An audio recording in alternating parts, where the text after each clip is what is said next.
Nata që nuk kërkoi fjalë, Limi dhe Dolce, mbrëmja kishte ardhur me një peshë tjetër. Nuk ishte një nga ato netët e zakonshme që kalojnë pa lënë gjurmë. Që në ajër ndjehej një tension i pashpjegueshëm, një energji që nuk kërkonte leje për të ekzistuar. Limi dhe Dolce u gjendën përballë njëri tjetrit jo si dy njerëz që kërkojnë shpjegime, por si dy forca që e njohin mirë gjuhën e heshtjes. Dolce kishte diçka ndryshe atë mbrëmje. Nuk ishte vetëm pamja, por mënyra si lëvizte, si qëndronte, si e mbante shikimin. Ajo nuk kërkonte vëmendje, ajo e kishte.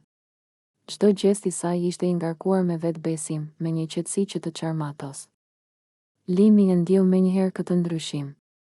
Ishte një ndjesi që nuk lind nga fjalët, por nga intuita. Ata folën pak. Shumë pak. Dhe pikërisht kjo e bëri gjithçka më intensive. Sepse kur fjalët mungojnë, trupat dhe energjia flasin.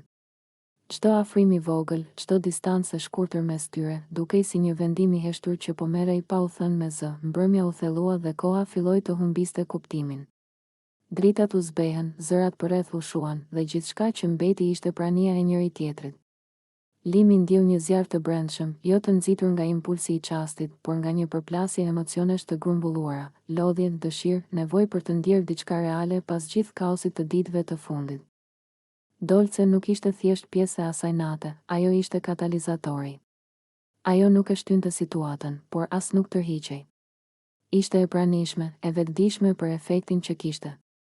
Dhe kjo e bënte gjithçka më të fortë. Nata nuk kishte nevojë për premtime apo plane. Ishte një natë që ekzistonte vetëm për veten e saj, kur u gjendën më në fund në intimitetin e tyre, nuk kishte ngudh. Ishte një afërsi e ngadaltë, e ndjerë, ku çdo moment ndërtohej mbi tjetrin.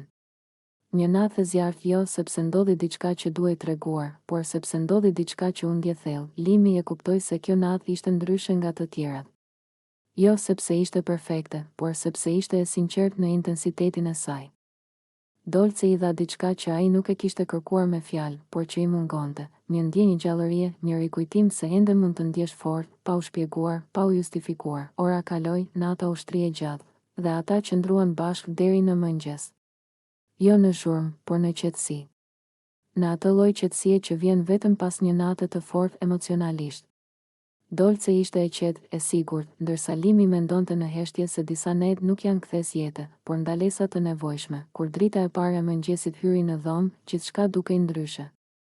Jo më e thjeshtë, por më e qartë. Nata kishte qenë super jo sepse kishte thyer rregulla, por sepse kishte thyer lodhjen emocionale. Ishte një natë që nuk kërkonte asnjë shpjegim publik. Dolce u ngrit me një qetësi të bukur. Pa dramatik, pa pritshmëri të tepruara. Dhe kjo ishte ajo që e bëri natën edhe më të fortë në kujtesën e Limit, sepse ajo nuk kërkoi asgjë më shumë se çfarë kishte ndodhur. Dhe ndonjëherë, kjo është forma më e pastër e afërsisë. Nata e tyre mbeti aty, e mbyllur në heshtje, si një zjarr që digjet brenda, por nuk ka nevojë të shihet nga të gjithë.